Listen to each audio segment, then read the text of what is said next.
ഈ വീഡിയോയിൽ നമ്മൾ ഷെയ്ഖ് ഹസീനയിൽ നിന്ന് തുടങ്ങാം. ബംഗ്ലാദേശിൽ ഷെയ്ഖ് ഹസീന യൂനസിനെതിരെ അതേപോലെ തന്നെ അമേരിക്കയ്ക്കെതിരെ ഡയറക്റ്റ് ആയിട്ടുള്ള സ്റ്റേറ്റ്മെന്റ്. ഈ ഒരു സ്റ്റേറ്റ്മെന്റ് അവർ പറഞ്ഞിരിക്കുന്നത് അമേരിക്ക പല സാഹചര്യങ്ങളിൽ ശ്രമം നടത്തിയിരുന്നു. അതായത് സെയിന്റ് മാർട്ടിൻ ഐലൻഡ് ഉൾപ്പെടെയുള്ള സ്ഥലങ്ങളിൽ അമേരിക്കയുടെ ബേസിന് വേണ്ടിയിട്ടുള്ള ആ ഒരു തന്ത്രം അമേരിക്ക പയറ്റിയതും അതിനെ ഷെയ്ഖ് ഹസീന നിരസിച്ചതും അതുപോലെ പല സാഹചര്യങ്ങളിൽ അമേരിക്ക ശ്രമിച്ചതുമായിട്ടുള്ള ബന്ധപ്പെട്ട വിഷയങ്ങളൊക്കെ അവർ ഇതിനകത്ത് ചൂണ്ടിക്കാണിച്ചിട്ടുണ്ട്. ഈ ഒരു സ്റ്റേറ്റ്മെന്റ് അമേരിക്കയ്ക്കെതിരെ അതുപോലെ തന്നെ യൂനസിനെതിരെ പറഞ്ഞ സ്റ്റേറ്റ്മെന്റ് എന്ന് പറഞ്ഞാൽ നീ അമേരിക്കയ്ക്ക് ബംഗ്ലാദേശിനെ തൂക്കി വിറ്റു എന്നാണ് ഈ ഒരു സ്റ്റേറ്റ്മെന്റ്. അപ്പൊ ഈ ഒരു സ്റ്റേറ്റ്മെന്റ് ഇങ്ങനെ ഇവർ പറഞ്ഞത് എന്തുകൊണ്ടാണെന്ന് പറഞ്ഞാൽ ഇതിന്റെ പുറകില് ആരുടെ ശക്തിയാണ്? ഷെയ്ഖ് ഹസീന ഏത് രാജ്യത്താണ് താമസിക്കുന്നതെന്ന് എല്ലാവർക്കും അറിയാമല്ലോ. ഇന്ത്യയുടെ സംരക്ഷണത്തിൽ താമസിക്കുന്ന ഒരു വ്യക്തി എന്നുള്ള നിലയിൽ അവരൊരു സ്റ്റേറ്റ്മെന്റ് പറയുമ്പോഴത്തേക്കും തീർച്ചയായിട്ടും ഇന്ത്യയുമായിട്ട് ആലോചിച്ചിട്ടുണ്ടാവും എന്ന് നമുക്ക് പ്രതീക്ഷിക്കാം. അല്ലാതെ വളരെ ഓപ്പൺ ആയിട്ട് ഇങ്ങനൊരു സ്റ്റേറ്റ്മെന്റ് പറയാനുള്ള സാധ്യത വളരെ കുറവാണ്. അപ്പൊ എന്തായാലും ഈ ഒരു സ്റ്റേറ്റ്മെന്റിന് ഇന്ത്യയുടെ പിന്തുണ ഉണ്ടാകുമോ ഇല്ലയോ എന്നുള്ളത് നിങ്ങൾ തന്നെ വരികൾക്കിടയിലൂടെ വായിച്ചെടുത്താൽ മതി. കാരണം യൂനസ് ബംഗ്ലാദേശിന്റെ ആ ഒരു സ്ഥിതിഗതികളൊക്കെ കുറച്ച് വിലയിരുത്തിക്കൊണ്ട് കുറച്ചാൾ കൂടെ തുടരാം എന്നുള്ള നിലയിലുള്ള തീരുമാനം എടുത്ത സമയത്താണ് ഇപ്പൊ ഇന്ന് രാവിലെ ഷെയ്ഖ് ഹസീനയുടെ ഭാഗത്ത് നിന്ന് ഇങ്ങനെ ഒരു സ്റ്റേറ്റ്മെന്റ് വന്നിരിക്കുന്നത്. അമേരിക്കയ്ക്കും യൂനസിനും എതിരെ തന്നെയാണ് അവരുടെ നിലപാട് വ്യക്തമാക്കിയിരിക്കുന്നത്. ഇപ്പൊ അമേരിക്കയ്ക്കെതിരെ എന്തുകൊണ്ടാണ് ഷെയ്ഖ് ഹസീന പറഞ്ഞത് എന്ന് നമ്മൾ ആലോചിച്ച് കഴിഞ്ഞാൽ, അതായത് ട്രംപുമായിട്ട് നല്ല രീതിയിൽ ബന്ധമുള്ള ഷെയ്ഖ് ഹസീന എന്തുകൊണ്ടാണ് അമേരിക്കയ്ക്കെതിരെ പറയുന്നത് പറഞ്ഞാൽ, അമേരിക്ക അർക്കൻ ആർമി ഉൾപ്പെടെയുള്ള അതേപോലെ ഈ റക്കൈൻ സ്റ്റേറ്റുമായിട്ട് ബന്ധപ്പെട്ട് കിടക്കുന്ന ഏരിയാസിലെല്ലാം തന്നെ അമേരിക്ക ട്രെയിനിങ് കൊടുക്കുന്നുണ്ട്. ഈ ട്രെയിനിങ് ശരിക്കും പറഞ്ഞാൽ ബംഗ്ലാദേശിന്റെ ഉള്ളിൽ ദോഷം ചെയ്യാനുള്ള സാധ്യത വളരെ കൂടുതൽ. അപ്പൊ ഏത് സാഹചര്യത്തിലാണ് അമേരിക്ക ഈ ഒരു ട്രെയിനിങ്, മിലിറ്ററി ട്രെയിനിങ് ബംഗ്ലാദേശിന്റെ ഉള്ളിൽ, ബംഗ്ലാദേശിന്റെ ബോർഡറിൽ, അതായത് മ്യാൻമറുമായിട്ട് ബന്ധപ്പെട്ട് അർക്കൻ ആർമിയുമായിട്ട് ബന്ധപ്പെട്ട് ഈ ഒരു ട്രെയിനിങ് കൊടുക്കുന്നത് എന്ന് പറയുന്നത് അതിനെ ഒരു സംശയ ദൃഷ്ടിയോട് കൂടിയാണ് നോക്കിക്കാണുന്നത്. യൂനസ് തന്നെയും ഈ ഒരു അർക്കൻ ആർമിയുമായിട്ട് ബന്ധപ്പെട്ട് കിടക്കുന്ന റക്കൈൻ സ്റ്റേറ്റുമായിട്ട് ഒരു കോറിഡോർ സ്ഥാപിക്കണം എന്ന് ആഗ്രഹിക്കുന്നത് എന്തുകൊണ്ടാണ്? കാരണം ബംഗ്ലാദേശിന്റെ ഉള്ളിൽ ഈ BNP എന്ന് പറഞ്ഞ ബംഗ്ലാദേശ് നാഷണൽ പാർട്ടി, ഖാലിദാസിയയുടെ നേതൃത്വത്തിലുള്ള ആ പാർട്ടിക്ക് ഇലക്ഷൻ എപ്പം വെച്ചാലും അവർക്ക് ഉടനെ തന്നെ ഇലക്ഷൻ വെച്ച്, അതായത് ഡിസംബറിനുള്ളിൽ തന്നെ ഇലക്ഷൻ വെച്ചിട്ട് അവർക്ക് വിജയിക്കണം എന്നാണ് അവരുടെ താല്പര്യം. അതേസമയം ഈ സ്റ്റുഡൻസ് പാർട്ടികളില്ലേ, അതായത് ജമാഅത്ത് ഇസ്ലാമിയുമായിട്ട് ബന്ധപ്പെട്ട ഈ സ്റ്റുഡൻറ് സംഘടനകൾ പുതിയ പാർട്ടിയൊക്കെ അവർ രൂപീകരിച്ചിട്ടുണ്ട്. അപ്പൊ അതുകൊണ്ട് തന്നെ അവർക്ക് 2026, 27 ആയാലും അവർക്ക് കുഴപ്പമില്ല. അപ്പൊ ആ ഒരു സാഹചര്യത്തിൽ ആ ഒരു സമയം അവർ മുന്നിൽ കണ്ട് അത്രത്തോളം അവർക്ക് ടൈം ലൈൻ വേണം പുതിയൊരു പാർട്ടിയെ വളർത്തി ബംഗ്ലാദേശിലേക്ക് കൊണ്ടുവരാൻ വേണ്ടിയിട്ട്. അപ്പൊ അതുകൊണ്ട് ഇലക്ഷൻ എത്രമാത്രം ഡിലേ ചെയ്യാൻ പറ്റുമോ എന്നുള്ളതാണ് അവരുടെ സൈഡിൽ നിന്ന് യൂനസിന്റെ മേലിടുന്ന പ്രഷർ. ഷെയ്ഖ് ഹസീനയെ സംബന്ധിച്ചിടത്തോളം അവാമി ലീഗ് ഓൾറെഡി തന്നെ നിരോധിച്ചു വെച്ചിരിക്കുകയാണ് ബംഗ്ലാദേശിന്റെ ഉള്ളിൽ. അപ്പൊ അതുകൊണ്ട് അവാമി ലീഗിനെ റിവൈവ് ചെയ്ത് ബംഗ്ലാദേശിന്റെ ഉള്ളിൽ പുതിയൊരു പൊളിറ്റിക്കൽ പാർട്ടിയായിട്ട് വരാൻ വേണ്ടിയിട്ടാണ്, അവാമി ലീഗിനെ റിവൈവ് ചെയ്ത് ഇലക്ഷനിൽ പാർട്ടിസിപ്പേറ്റ് ചെയ്യേണ്ട രീതിയിൽ എങ്ങനെയും ആയി തീരാൻ വേണ്ടിയിട്ടാണ് അവാമി ലീഗ് പാർട്ടിയുടെ ലീഡർ ആയിട്ടുള്ള ഷെയ്ഖ് ഹസീന ഇന്ത്യയിൽ നിന്നും ശ്രമിക്കുന്നത്. താൽക്കാലിക അഡ്വൈസർ ആയിട്ടുള്ള യൂനസിന്റെ കയ്യിൽ നിന്നും പ്രസിഡന്റിന്റെ കയ്യിലേക്ക് ഈ ഒരു ഭരണ ചുമതല മാറ്റണം എന്നാണ് ആർമി നിർദ്ദേശിക്കുന്നത്. ഇതിന്റെ പുറകിലുള്ള ആ ഒരു ശക്തി എന്ന് പറയുന്നത് ഷെയ്ഖ് ഹസീനയാണ്. അപ്പൊ ആ രീതിയിലാണ് കാര്യങ്ങൾ അവിടെ പോകുന്നത്. അപ്പൊ 3-4 ദിശയ്ക്ക് കളികളൊക്കെ നല്ല രീതിയിൽ നടക്കുന്നുണ്ട്. ഇതിന്റെ ഇടയ്ക്ക് കലക്കവെള്ളത്തിൽ എങ്ങനെ മീൻ പിടിക്കാം എന്നാണ് അമേരിക്കൻ ആർമിയെ ഇറക്കിക്കൊണ്ട് അർക്കൻ ആർമിക്ക് സപ്പോർട്ട് ചെയ്തുകൊണ്ട് മ്യാൻമറിനെ ഒരു താവളമായിട്ട് എടുത്തുകൊണ്ട് ഒരു സൈഡിൽ ചൈനീസ് സപ്പോർട്ടുള്ള ജുങ്താഗാഡ് എന്ന് പറഞ്ഞ ആ ഒരു ആർമിയെ ചെറുക്കുന്നതിനോടൊപ്പം ബംഗ്ലാദേശിന്റെ ബോർഡർ സൈഡിലേക്കും കൂടി ഇൻഫ്ലുവൻസ് ചെയ്യാൻ വേണ്ടിയിട്ട് അമേരിക്ക ശ്രമിക്കുന്നത്. ഇതൊക്കെ തന്നെയാണ് നിലവിലെ ബംഗ്ലാദേശിനെ ചുറ്റിപ്പറ്റി നടന്നുകൊണ്ടിരിക്കുന്ന വിഷയങ്ങൾ. കാരണം ഈ ഒരു രാജ്യത്തിനെ, ബംഗ്ലാദേശ് എന്ന് പറഞ്ഞ രാജ്യത്തിനെ തൊലച്ച് ചിന്നാഭിന്നമാക്കി എന്നാണ് ഷെയ്ഖ് ഹസീനയുടെ സ്റ്റേറ്റ്മെന്റ്. അവർ പറഞ്ഞിരിക്കുന്നത് 2% GDP-യിൽ കുറവ് രേഖപ്പെടുത്തിയിട്ടുണ്ട്. അതേപോലെ തന്നെ 70% ഇൻവെസ്റ്റ്മെന്റുകൾ തടസ്സപ്പെട്ടിട്ടുണ്ട് ബംഗ്ലാദേശിൽ സോഫാർ. അത് യൂനസിന്റെ നേതൃത്വത്തിലുള്ള ഈ ഒരു ഭരണം തുടങ്ങിയതിനു ശേഷമുള്ള വീഴ്ചയാണ് ഷെയ്ഖ് ഹസീന ചൂണ്ടിക്കാണിച്ചത്. അടുത്ത നമ്മൾ നേരെ ഇന്ത്യയിലേക്ക് നമ്മൾ വന്നു കഴിഞ്ഞാൽ DRDOയുടെ ചെയർപേഴ്സൺ ആയിട്ട് സാമിർ വി കമ്മത്ത്. ഈ സാമിർ വി കമ്മത്ത് എന്ന് പറയുന്നത് നിലവിലെ DRDOയുടെ ചീഫ് പേഴ്സൺ ആണ്. അപ്പം ആ ഒരു സാമിർ വി കമ്മത്തിനെ തന്നെ ഒരു വർഷത്തേക്ക് കൂടി എക്സ്റ്റെൻഡ് ചെയ്തുകൊണ്ടുള്ള ഉത്തരവാണ് DRDO പുറത്തിറക്കിയിരിക്കുന്നത്. അതേപോലെ ഇന്ത്യയിൽ നിന്നും ആൾ പാർട്ടി ഡെലിഗേഷൻസ് എന്ന് പറഞ്ഞിട്ട് ഒരു ടീം വിവിധ രാജ്യങ്ങളിലേക്ക് പോവുകയുണ്ടായി.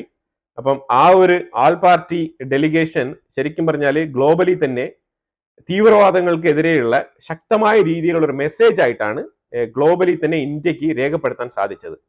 അത് ഈ ഓപ്പറേഷൻ സിന്ദൂറുമായിട്ട് ബന്ധപ്പെട്ട് ഈ പഹൽഗാമിൽ നടന്ന തീവ്രവാദ ആക്രമണത്തിനെ ചെറുത്തോണ്ട് ആ ഒരു മെസ്സേജുമായിട്ടാണ് ഇന്ത്യയിലുള്ള ഈ ഒരു ആൾ പാർട്ടി ഡെലിഗേഷൻസ് വിവിധ രാജ്യങ്ങളിൽ പല പ്രോഗ്രാംസിൽ പങ്കെടുത്തത്. ശശി തരൂറിന്റെ ടീമൊക്കെ അമേരിക്കയിൽ വളരെ ശക്തമായ നിലപാടാണ് ഈ ഒരു തീവ്രവാദത്തിനെതിരെ രേഖപ്പെടുത്തിയത്. അതേപോലെ NSA national security adviser Ajit Doval ഇത്തവണ അതായത് 27, 28, 29 ദിവസങ്ങളിലായിട്ട് മോസ്കോയിൽ നടക്കുന്ന ഹൈ ലെവൽ സെക്യൂരിറ്റി മീറ്റിംഗിൽ പങ്കെടുക്കേണ്ടതായിരുന്നു. വസ്തുതകൾ അഥവാ ഹെൽത്ത് ഇഷ്യൂസ് കൊണ്ട് റഷ്യയിൽ ഈ ഒരു ഹൈ ലെവൽ സെക്യൂരിറ്റി മീറ്റിംഗിൽ പങ്കെടുക്കുന്നില്ല ഇത്തവണ. ആ വാർത്തയും കൂടി വരുന്നുണ്ട്.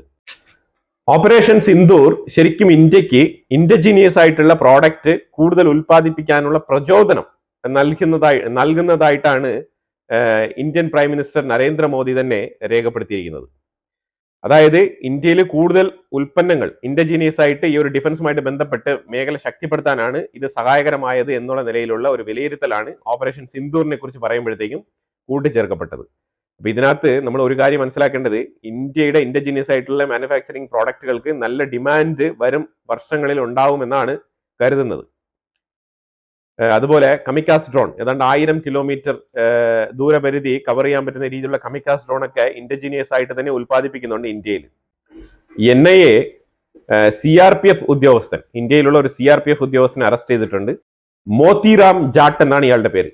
മോത്തിറാം ജാട്ട് ചെയ്ത പരിപാടി എന്ന് പറഞ്ഞാല് പാകിസ്ഥാന്റെ PIO എന്ന് പറഞ്ഞ പാകിസ്ഥാന്റെ സൈഡിൽ നിന്ന് പാകിസ്ഥാൻ ഇന്റലിജൻസ് യൂണിറ്റിൽ നിന്നും വിവിധ സോഴ്സുകൾ വഴി പണം കൈപ്പറ്റിയതായിട്ടുള്ള വാർത്തകളാണ് പുറത്തു വരുന്നത്.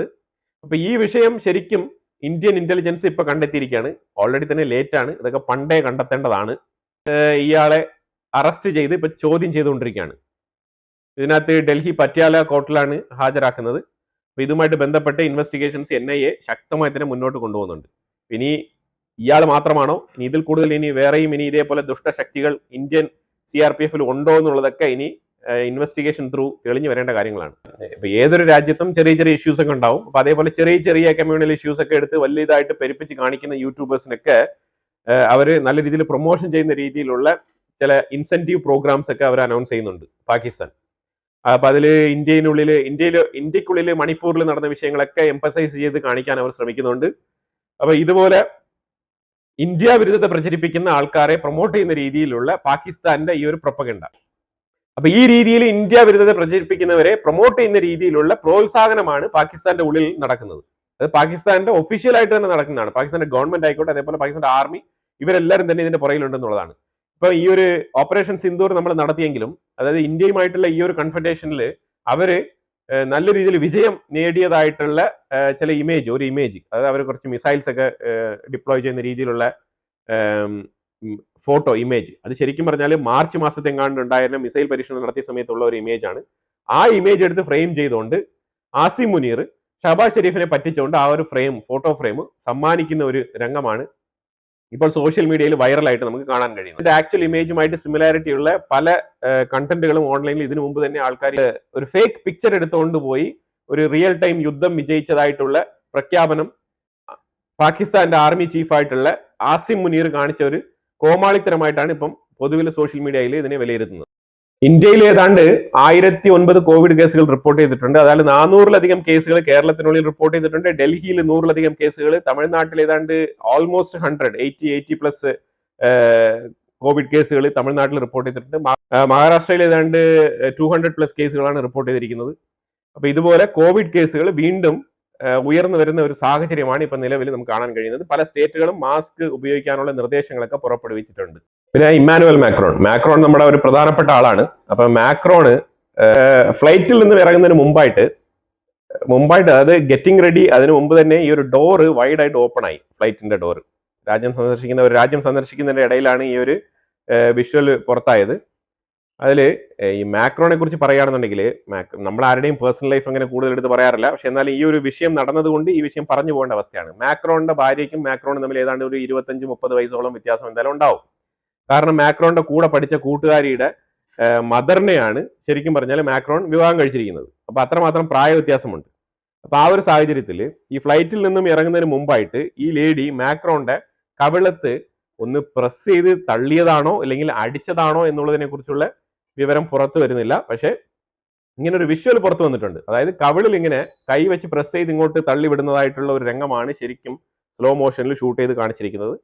അത് തികച്ചും വളരെ പേഴ്സണൽ ആയിട്ടുള്ള കാര്യമാണ്. പക്ഷേ ഒഫീഷ്യൽ വിസിറ്റിന്റെ ഇടയിൽ ഇങ്ങനെ സംഭവിച്ചതുകൊണ്ട് തന്നെ നോർമലി തന്നെ ഈ ഗ്ലോബൽ ലീഡേഴ്സ് ഒക്കെ ഈ ഫ്ലൈറ്റിന്റെ ഡോർ ഓപ്പൺ ചെയ്യുമ്പോഴത്തേക്കും അവർ കൈ കാണിക്കുന്നതാണ്, ഒരു വേവ് കാണിക്കുന്നതാണ് അവരുടെ ഒരു പതിവ്. അപ്പൊ ആ രീതിയിൽ കാണിക്കുന്നതിന് മുമ്പ് തന്നെ ഈ ഒരു രംഗമാണ് ശരിക്കും ഈ ഡോർ തുറന്ന പാടെ കണ്ടത്. ഈ ഒരു രംഗമാണ് ഈ വൈഫ് മാക്രോണിന്റെ കവളത്ത് തല്ലുന്ന പോലെയോ തള്ളുന്ന പോലെയോ ഒരു സീൻ, അതാണ് പുറത്തു വന്നത്. അപ്പൊ അത് ശരിക്കും ഗ്ലോബലി തന്നെ വൈറൽ ആയിട്ടുള്ള ഡിസ്കസ് ചെയ്യപ്പെടുന്നുണ്ട് ഈ ഒരു വിഷയം. ഇപ്പം അതുകൊണ്ട് തന്നെയാണ് നമ്മൾ ഇത് എടുത്ത് പറഞ്ഞത്. അപ്പൊ അത് നമ്മൾ അടുത്ത് ഇത് കഴിഞ്ഞിട്ട് ശരിക്കും റഷ്യ ഉക്രൈൻ വിഷയത്തിൽ വന്നു കഴിഞ്ഞാൽ ട്രംപ് ഓൾറെഡി ഡെസ്പാണ്. കാരണം 1000 ബന്ദികളെ റഷ്യയും ഉക്രൈനും അങ്ങോട്ടും ഇങ്ങോട്ടും 1000 പ്രിസണേഴ്സിനെ എക്സ്ചേഞ്ച് ചെയ്യുന്നുണ്ട്. ഈ ഒരു എക്സ്ചേഞ്ചിൽ റഷ്യയും അമേരിക്കയെ അറിയിച്ചിട്ടില്ല, ഉക്രൈനും അമേരിക്ക അറിയിച്ചിട്ടില്ല. അപ്പൊ അതുകൊണ്ട് ഫെഡപ്പായി ഇതിൽ ക്ഷുഭിതനായിട്ട് ഡൊണാൾഡ് ട്രംപ് ശരിക്കും റഷ്യയുടെ പുടിനെതിരെയാണ് സ്റ്റേറ്റ്മെന്റുകളൊക്കെ തുരിതരാ പുറത്തു വിട്ടുകൊണ്ടിരിക്കുന്നത്. ഇതിനകത്ത് ട്രംപിന് മിനറൽ ഡീൽ നടന്നു കഴിഞ്ഞു. ഇനിയിപ്പോൾ ഉക്രൈനുമായിട്ട് നിന്ന് അങ്ങ് ശക്തമായ രീതിയിൽ മുന്നോട്ട് പോകണമെന്നോ അല്ലെങ്കിൽ ഇപ്പൊ ഈ ഒരു യുദ്ധം അവസാനിപ്പിക്കണമെന്നോ ട്രംപിന് യാതൊരു നിർബന്ധവും. ഒന്നാമത്തെ കാര്യം. പിന്നെ മോസ്കോയിൽ നിന്ന് തുരിതരാ ആക്രമണങ്ങൾ കീവ് അതേപോലെ തന്നെ ഒഡീഷ എന്ന് പറഞ്ഞ ആ ഒരു ഹാർബറിന്റെ ഭാഗങ്ങളിലൊക്കെയാണ് ശക്തമായ ആക്രമണം റഷ്യ അയച്ചുവിടുന്നത്. ഇതിലുപരിയായിട്ട് 25-26 ആ രാത്രിയിൽ ശരിക്കും ഉക്രൈൻ റഷ്യയുടെ മേളിലും നല്ല രീതിയിലുള്ള കനത്ത ആക്രമണങ്ങളാണ് അഴിച്ചുവിട്ടത്. ഞാൻ ഈ കാണിക്കുന്ന ഇമേജ് ഒക്കെ നിങ്ങൾ കണ്ടു കഴിഞ്ഞാൽ നിങ്ങൾക്ക് മനസ്സിലാവും. പല രീതിയിലും ആക്രമണങ്ങൾ നടന്ന സ്പോട്ടുകളാണ് ഇതിനകത്ത് ശരിക്കും ഈ റെഡ് കളറിൽ മാർക്ക് ചെയ്തിരിക്കുന്നത്. അപ്പൊ ഈ ഒരു നക്ഷത്രം പോലെ മാർക്ക് ചെയ്തിരിക്കുന്ന സ്ഥലങ്ങളെല്ലാം തന്നെ ആക്രമണം നടന്ന സ്ഥലങ്ങളാണ്. അപ്പൊ ഇതിനകത്ത് ഉക്രൈൻ വ്ളാഡിമിർ പുടിനെ പേഴ്സണലി സ്പെസിഫിക് ആയിട്ട് ടാർഗറ്റ് ചെയ്തു എന്നുള്ള നിലയിലുള്ള ആരോപണം നിലനിൽക്കുന്നുണ്ട്. അപ്പൊ അത് ഞാൻ പറയാനുള്ള കാരണം പുടിന്റെ ഷോഫറിനെ ഇവർ ടാർഗറ്റ് ചെയ്തതായിട്ടാണ് പറയുന്നത്. ഇപ്പൊ നിങ്ങൾ ഈ ഒരു ഇമേജ് കണ്ടു കഴിഞ്ഞാൽ ഇതിനകത്ത് പല സ്ഥലത്തും ഡ്രോൺ അറ്റാക്കും മിസൈലുകളെല്ലാം ദുരിതര അങ്ങോട്ടും ഇങ്ങോട്ടും പോയിക്കൊണ്ടിരിക്കുകയാണ്. ഈ ഒരു സ്ഥലത്തൂടെ ശരിക്കും പുടിൻ ഷോഫർ എടുത്തുകൊണ്ട് പോവുകയാണെന്നുണ്ടെങ്കിൽ തീർച്ചയായിട്ടും ഏതെങ്കിലും ഒരു ആക്രമണത്തിൽ പെടാനുള്ള സാധ്യത വളരെ കൂടുതലാണ്. കാരണം ആ രീതിയിലാണ് ആക്രമണം തുരിതര നടക്കുന്നത്. അപ്പൊ അതിൻ്റെ ഇടയ്ക്ക് ഇങ്ങനത്തെ അലിഗേഷൻസിനൊന്നും യാതൊരു പ്രസക്തിയില്ല. പക്ഷെ തീർച്ചയായിട്ടും തലങ്ങും വിലങ്ങും അങ്ങോട്ടും ഇങ്ങോട്ടും ആക്രമണങ്ങൾ നടക്കുന്നുണ്ട് ശക്തമായിട്ട്. ഉക്രൈൻ ശരിക്കും ഈ പറഞ്ഞ ഒരു അറ്റാക്കിൽ 25-26 ആ രാത്രിയിൽ നടന്ന ആക്രമണത്തിൽ ശരിക്കും റെസിഡൻഷ്യൽ അസോസിയേഷൻസിന്റെ ബിൽഡിങ്സ്, അതേപോലെ തന്നെ ഡ്രോൺ മാനുഫാക്ചറിങ് യൂണിറ്റുകൾ, അതുപോലെ എനർജി സെക്ടറുകളെല്ലാം ടാർഗറ്റ് ചെയ്ത് അറ്റാക്ക് നടത്തിയതായിട്ടാണ് വാർത്ത പുറത്തു വരുന്നത്. ഇതൊക്കെ ഉക്രൈന്റെ ഓത്തറൈസ്ഡ് മാധ്യമങ്ങൾ തന്നെയാണ് ഇതൊക്കെ റിപ്പോർട്ട് ചെയ്യുന്നത്. അപ്പൊ ഈ ഒരു സാഹചര്യത്തിൽ ഇപ്പം ജർമ്മനി ആയിക്കോട്ടെ, ഫ്രാൻസ് ആയിക്കോട്ടെ, UK ആയിക്കോട്ടെ, ഇവരെല്ലാം തന്നെ ശക്തമായിട്ട് ഉക്രൈനെ പിന്തുണയ്ക്കുകയാണ്. ഡൊണാൾഡ് ട്രംപ് ഒരു നെഗറ്റീവ് സ്റ്റേറ്റ്മെന്റ് പുടിനെതിരെ പറഞ്ഞ സ്ഥിതിക്ക് ഈ യൂറോപ്യൻ യൂണിയൻ ഇതാണ് അവസരം എന്നുള്ള രീതിയിൽ മുതലെടുക്കാൻ വേണ്ടിയിട്ട് ശക്തമായ രീതിയിലുള്ള സപ്പോർട്ടാണ് ഉക്രൈന് കൊടുക്കുന്നത്. ഏത് എക്സ്റ്റെന്റ് വരെയും പോവാം ഉക്രൈന്, ഒരു നിയന്ത്രണങ്ങളും ഇല്ലാതെ ആക്രമണം നടത്താനുള്ള ഒരു പെർമിഷനാണ് ഉക്രൈന് കൊടുത്തിരിക്കുന്നത്. ഇലക്ഷൻ വിജയിച്ചിട്ടും കസാരയിൽ ഇരിക്കാൻ പറ്റാതെ ചാൻസലർ ആണോ ഇല്ലയോ എന്ന് ഉറപ്പിച്ച് പറയാൻ പറ്റാത്ത അവസ്ഥയിൽ ഇരിക്കുന്ന ജർമ്മനിയുടെ ചാൻസലർ എന്ന് അവകാശപ്പെട്ടുകൊണ്ടിരിക്കുന്ന റിച്ച്മാൻ പറഞ്ഞിരിക്കുന്നത് ഞാൻ ടോറസ് മിസൈൽ ഉക്രൈന് കൊടുക്കും എന്ന് പറഞ്ഞിട്ടുണ്ട്. ഇത് കുറെ മാസങ്ങൾ കൊണ്ടേ പറഞ്ഞുകൊണ്ടിരിക്കുകയാണ്. ഇതുവരെ കൊടുക്കുന്ന മാതിരി നമുക്ക് തോന്നുന്നില്ല. അതുപോലെ തന്നെ അത് ടോറസ് മിസൈൽ എന്ന് പറയുമ്പോഴത്തേക്ക് ഏതാണ്ട് 500+ കിലോമീറ്റർ റേഞ്ച് ഉള്ളതാണ്. അതുപോലെ തന്നെ UK അവരുടെ സ്റ്റോം ഷാഡോസ് എന്ന് പറഞ്ഞാൽ 250 മുതൽ 500 കിലോമീറ്റർ വരെ കവർ ചെയ്യുന്ന സ്റ്റോം ഷാഡോ എന്ന് പറഞ്ഞാൽ ആ ഒരു മിസൈൽ സിസ്റ്റം കൊടുക്കാമെന്ന് അവരും പറഞ്ഞിട്ടുണ്ട്. അതുപോലെ തന്നെ അമേരിക്കയുടെ സഹായത്തോടു കൂടി ഉക്രൈന്റെ ഉള്ളിൽ തന്നെ മാനുഫാക്ചറിങ് ചെയ്യുന്ന ആന്റി ഷിപ്പ് മിസൈൽസ് ഉണ്ട്. അതും കൂടുതൽ ഉൽപാദനം നടത്താനുള്ള പെർമിഷൻ അമേരിക്കയും കൊടുത്തിട്ടുണ്ട്. അത് അമേരിക്ക ഒരു third party company through indirect ആയിട്ടാണ് ഈ വിഷയം ചെയ്യുന്നത്. അല്ലാതെ അമേരിക്ക ഡയറക്റ്റ് ആയിട്ട് ഒരു സ്റ്റേറ്റ്മെന്റ് ഇതുവരെ പറഞ്ഞിട്ടില്ല. കാരണം അവരാണ് മീഡിയേഷൻ ചെയ്യുന്ന ആൾക്കാരായിട്ട് ഇപ്പൊ നിലനിൽക്കുന്നത്. അപ്പൊ അങ്ങനെ മീഡിയേഷൻ ചെയ്യുന്ന ആൾക്കാർ ഇങ്ങനെ വെപ്പൺ മാനുഫാക്ചറിങ്ങിനെ പ്രോത്സാഹിപ്പിക്കുന്നത് അത്ര പന്തിയല്ല എന്ന് പറഞ്ഞുകൊണ്ടാണ് അമേരിക്ക ഇത് ഇൻഡയറക്റ്റ് ആയിട്ട് ചെയ്യുന്നത്. അതേപോലെ നമ്മൾ നേരെ ഇസ്രായേലിൽ നോക്കിക്കഴിഞ്ഞാൽ ഹമാസ് പല സമയത്തും കണ്ടീഷൻസ് എല്ലാം സമ്മതിച്ചിരുന്നു എന്നാണ് റോയിട്ടേഴ്സ് റിപ്പോർട്ട് ചെയ്യുന്നത്. റോയിട്ടേഴ്സ് ഇപ്പൊ പറഞ്ഞിരിക്കുന്ന വിഷയം എന്ന് പറഞ്ഞാൽ 70 ദിവസത്തെ സീസ് ഫയറിന് വേണ്ടിയിട്ട് ഇസ്രായേൽ മുന്നോട്ട് വെച്ച എല്ലാ കണ്ടീഷൻസും ഹമാസ് അംഗീകരിച്ചിരുന്നു. പക്ഷേ ഇസ്രായേലാണ് ഇതിന് വഴങ്ങാത്തത് എന്നുള്ള നിലയിലുള്ള റിപ്പോർട്ടാണ് റോയിട്ടേഴ്സ് പറഞ്ഞിരിക്കുന്നത്. പക്ഷേ സ്റ്റീവ് വിറ്റ്കോഫ് ഇസ്രായേലുമായിട്ട് ബന്ധപ്പെട്ട് ഇസ്രായേലിന്റെ റെപ്രസെന്റേറ്റീവ്സ് അതേപോലെ തന്നെ ഹമാസുമായിട്ട് ബന്ധപ്പെട്ട് നടത്തിയ ഈ ഒരു 70 ദിവസത്തെ നെഗോസിയേഷനിൽ റോയിട്ടേഴ്സ് പറയുന്ന പോലെ എല്ലാ കാര്യങ്ങൾ ശരിക്കും വൺ ടൈം റിലീസാണ് വേണ്ടത്. അല്ലാതെ 5 പേര്, 10 പേര്, 6 പേര്, 7 പേര് ഈ രീതിയിലുള്ള ബന്ദിമോചനം ഇനി ആവശ്യമില്ല. ശരിക്കും പറഞ്ഞാൽ വൺ ടൈം റിലീസാണ് വേണ്ടത്. അതോടുകൂടി മാത്രമേ യുദ്ധം അവസാനിക്കത്തുള്ളൂ എന്നാണ് സ്റ്റീവ് വിറ്റ്കോഫ് പറഞ്ഞിരിക്കുന്നത്. അപ്പൊ ഇതിനകത്ത് റോയിട്ടേഴ്സ് ആയാലും മാധ്യമങ്ങൾ കുറച്ചുകൂടെ ജസ്റ്റിഫൈ ചെയ്ത് കാര്യങ്ങളൊക്കെ നോക്കിക്കണ്ട് വിലയിരുത്തുന്നതാണ് നല്ലത്. കാരണം അല്ലാന്നുണ്ടെങ്കിൽ വളരെ പാർഷ്യലായിട്ടുള്ള ഒരു റിപ്പോർട്ടിംഗ് ആയിട്ട് മാറാനുള്ള സാധ്യത വളരെ കൂടുതലാണ്. അങ്ങനെ ഇപ്പം നിലവിൽ കുറെ അബദ്ധങ്ങൾ ഇങ്ങനെ റോയിട്ടേഴ്സിന് സംഭവിച്ചിട്ടുണ്ട്. ഈ റോയിട്ടേഴ്സിന്റെ സംഭവിച്ചെന്ന് പറഞ്ഞാല് ഇന്ത്യയുടെ വിമാനങ്ങളെ പാകിസ്ഥാൻ അറ്റാക്ക് ചെയ്തിട്ടു എന്ന് പറഞ്ഞിട്ട് ഓപ്പറേഷൻ സിന്ദൂറിനെതിരെ കൊടുത്ത ആ ഒരു സ്റ്റേറ്റ്മെന്റ് ഇതുവരെ റോയിട്ടേഴ്സ് തിരുത്താൻ തയ്യാറായിട്ടില്ല. ഇതുപോലെ പല പൊട്ടത്തരങ്ങളും റോയിട്ടേഴ്സ് കാണിച്ചു കൂട്ടിയിട്ടുണ്ട്. US എയ്ഡുമായിട്ട് ബന്ധപ്പെട്ട് പണം പറ്റി വാർത്ത സൃഷ്ടിച്ച കേസ് റോയിട്ടേഴ്സിന്റെ മേളിൽ ഇപ്പോഴും നിലനിൽക്കുന്നുണ്ട്. US എയ്ഡുമായിട്ട് ബന്ധപ്പെട്ട് ഇതൊക്കെ നിലനിൽക്കെ തന്നെയാണ് ഈ വാർത്താ മാധ്യമങ്ങൾ ഇതേപോലെ വീണ്ടും വീണ്ടും ഇങ്ങനെ ഫേക്ക് ന്യൂസുകൾ ഇങ്ങനെ അടിച്ചിറക്കാനും പലരെയും പാർഷ്യലി സപ്പോർട്ട് ചെയ്യുന്ന രീതിയിലുള്ള ന്യൂസുകൾ പുറത്തിറക്കാനും വേണ്ടിയിട്ടുള്ള ഒരു ത്വര കാണിക്കുന്നത്. അപ്പൊ എന്തായാലും ഈ വീഡിയോ ഞാൻ ഇവിടെ അവസാനിപ്പിക്കുകയാണ്. ഇതിനെക്കുറിച്ചുള്ള അഭിപ്രായങ്ങൾ കമന്റ് ബോക്സിൽ രേഖപ്പെടുത്തുക. കൂടുതൽ വിഷയങ്ങളുമായിട്ട് അടുത്ത വീഡിയോയിൽ വരാം. Thank you so much.